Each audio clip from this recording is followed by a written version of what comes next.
బులెటిన్లో breaking news చూస్తున్నాం. ఇటు హీరో మంచు మనోజ్ సంచలన నిర్ణయం తీసుకున్నారు. ఇక ముందు ఎలాంటి సినిమాలు చేయబోనంటూ ఫేస్బుక్ ద్వారా వెల్లడించి అందరికీ షాక్ ఇచ్చారు. ప్రస్తుతం మనోజ్ ఒక్కడు మిగిలాడు చిత్రంలో నటిస్తున్నాడు. ఈ చిత్రం కాకుండా ఆయన మరో మూవీలో నటించాల్సి ఉంది. ఈ 2 సినిమాలు పూర్తయ్యాక ఇక ఎలాంటి సినిమాలు ఒప్పుకోనని మనోజ్ ప్రకటించారు. ఒక్కడు మిగిలాడు మరో చిత్రంలో నటిస్తున్నాను, ఈ 2 ఓ నటుడిగా నా ఆఖరి చిత్రాలు, అందరికీ ధన్యవాదాలు అంటూ పోస్ట్ చేశాడు మనోజ్.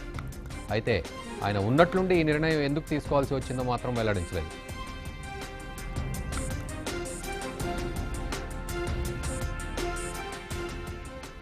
ఇక ఇదే అంశంపై మరింత సమాచారం మా ప్రతినిధి పిఎస్ఎన్ రెడ్డి అందిస్తారు. పిఎస్ఎన్ రెడ్డి, చెప్పండి. ఇటు మంచు మనోజ్ మొత్తానికి ఒక సంచలన నిర్ణయం తీసుకున్నట్టుగా తెలుస్తోంది. దీనికి కారణము ఏమనేది తెలుస్తోంది?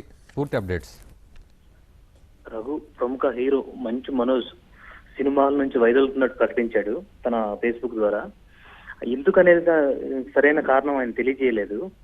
ఆయన దొంగది అనే సినిమాతో ఆరంగటం చేశాడు ప్రముఖ నటుడు మోహన్ కుమార్ కూడా. అయితే ఆయన చెప్పేది ఏంటంటే, నేను లక్ష్మీ ప్రసన్న పిక్చర్స్ ద్వారా ఇక మీదట సినిమాలు నిర్మిస్తాను కానీ నేను నటించను అన్నాడు.